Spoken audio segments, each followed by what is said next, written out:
ही बातमी आहे।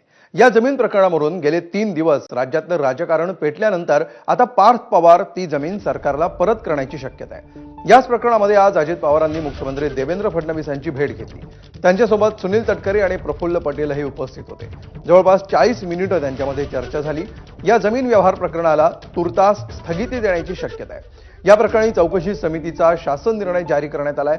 महसूल विभागाचे अप्पर मुख्य सचिव विकास खारगे यांच्या अध्यक्षतेखाली समिती गठीत करण्यात आली आहे। त्यांच्यासह आणखी 5 जणांचा समितीमध्ये समावेश आहे। पुढच्या महिनाभरामध्ये चौकशी करून अहवाल सादर करण्याचे निर्देश देण्यात आले।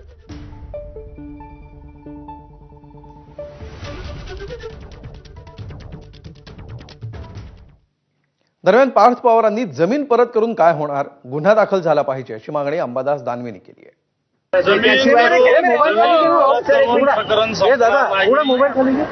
दोषी आहे पार्थ पवारांसहित सगळे या सगळ्यावर एफआयआर दाखल झाला पाहिजे। एकनाथ खडसेंच्या प्रकरणात ज्या पद्धतीने समिती नेमली होती ती नेमली पाहिजे आणि संबंधितांवर पार्थ पवार सहित सगळ्यावर कारवाई झाली पाहिजे। तर पुण्याच्या कोरेगाव पार्कमधील जमीन घोटाळा प्रकरणी पार्थ पवारांचा पाय आणखी खोलात गेलाय। या प्रकरणी 9 जणांविरोधात गुन्हे दाखल करण्यात आलेत आणि त्यामध्ये पार्थ यांचे मामे भाऊ दिग्विजय पाटील यांचाही समावेश आहे।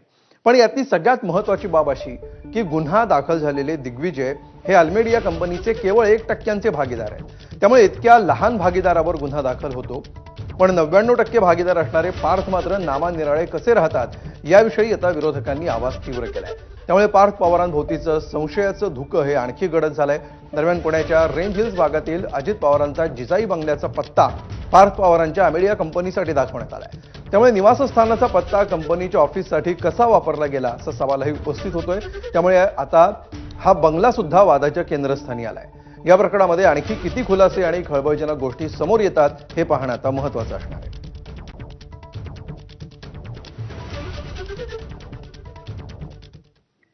तर पार्थ पवारांच्या जमीन घोटाळ्यामध्ये गुन्हा दाखल करताना पोलिसांनी क्रमांक 1 चा आरोपी केले शीतल तेजवानी यांना। याच शीतल तेजवानींचा जमीन घोटाळ्याच्या बरोबरीने आणखी एक प्रताप समोर आलाय। शीतल आणि तिचे पती सागर सूर्यवंशी यांनी बनावट कागदपत्रांच्या आधारे 10 कर्ज उचलली आणि यातून मिळालेली तब्बल 41 कोटींची रक्कम त्यांनी इतरत्र गुंतवली होती। पिंपरी चिंचवडमधील सेवा विकास बँकेतील या घोटाळा प्रकरणी सागरला सीआयडी, पिंपरी चिंचवड पोलीस आणि ईडी यांच्याकडून अटक झाली होती। शीतलनं मात्र अटकपूर्व जामीन मिळवला होता। त्यामुळे शीतलनं केवळ जमीन व्यवहार प्रकरणात नव्हे तर कर्ज प्रकरणात देखील फसवणूक केल्याचं समोर येत आहे।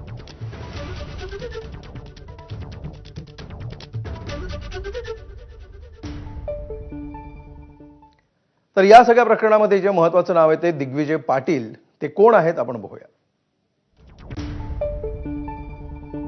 धाराशिव जिल्ह्यातल्या तेर गावचे मूळचे रहिवासी आहेत। पार्थ पवार यांचे मामा अमरसिंह पाटील यांचे दिग्विजय हे पुत्र आहेत। वडील अमरसिंह पाटील यांचं 2020 मध्ये निधन झालं। दिग्विजय यांचे वडील अमरसिंह पाटील हे सुनेत्रा पवार यांचे सख्खे भाऊ। अमरसिंह पाटील हे पद्मसिंह पाटलांचे सावत्र भाऊ। दिग्विजय पाटील जन्मापासून पुण्यामध्ये वास्तव्याला आहेत। तेरमधील वडिलोपार्जित जमीन कसण्यासाठी कौटुंबिक कार्यक्रम आणि मतदानासाठी ते तेरला जातात। सध्या तेरमध्ये दिग्विजय पाटलांच्या कुटुंबातल्या कोणाचंही वास्तव्य नाही।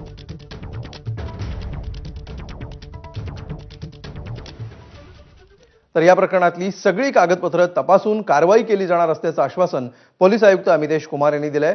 पार्थ पवारांवर मात्र त्यांनी बोलणं टाळलंय। तहसीलदार यामध्ये आरोपी क्रमांक 1 आहे। इतर 8 आरोपी आहे।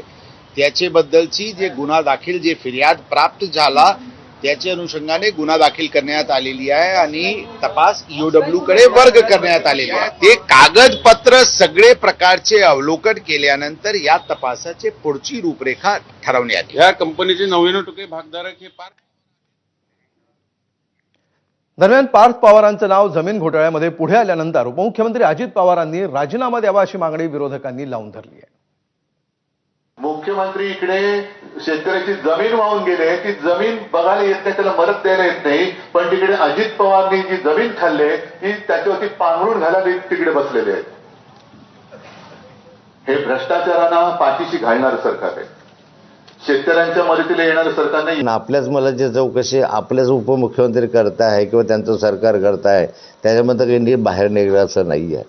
आणि त्यामुळे चौकशी पूर्ण होईपर्यंत पूर्ण राजीनामा द्यायची मागणी नाही. चौकशीमध्ये जर निर्दोष असेल तर तुमचा राजीनामा मागे घ्या, तोपर्यंत तरी राजीनामा दिला पाहिजे अशी मागणी आहे.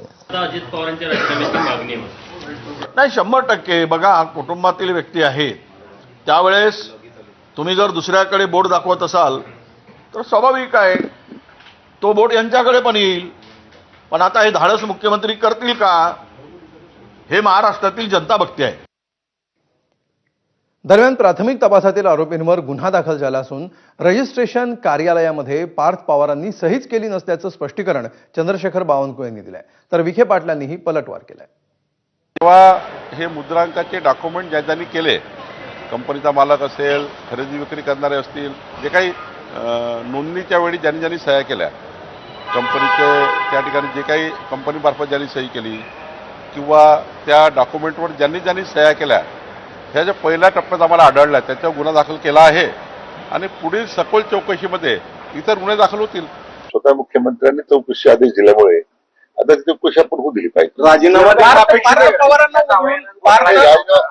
देण्यामध्ये काही मागण्यामध्ये काहीच अर्थ नाही आहे. आज विरोधकांमध्ये एकच मुद्दा आहे, काही झालं का राजीनामा. असं आहे की राजीनामा मागण्यापेक्षा जे वास्तव समोर आल्यानंतर त्याच्यावर मला वाटतं नंतर मग काय मागणी असेल ते आपण विरोधकांनी केली पाहिजे. दरम्यान पार्थ पवारांवर गुन्हा दाखल करा अशी मागणी शिंदेच्या शिवसेनेच्या रवींद्र धंगेकरांनी केली आहे. दादांचा मुलगा म्हणल्यानंतर अधिकारी त्याच मापात बघणार, कारण हा उपमुख्यमंत्र्यांचा मुलगा. आणि मग जर तो दादांची पावर त्यांनी वापरली, यात काय वावगं नाही, वापरल्याची. हे सत्तेची आजूबाजूला असलेल्या प्रेशरमध्ये ही सगळी कामं कधी आता लपून राहिलेलं नाही. त्यामुळे ह्याचं सत्ता ही जनतेसाठी का स्वतःसाठी हा सगळ्यांनी जे त्या नेत्यांनी ते बघितलं पाहिजे. आणि याच्यामध्ये पार्थ पवारांची चूक असेल तर त्यांच्यावर कारवाई झालीच पाहिजे. तर राहुल गांधींनी पार्थ पवार यांच्या जमीन गैरव्यवहार प्रकरणी सरकारवर टीका केली आहे.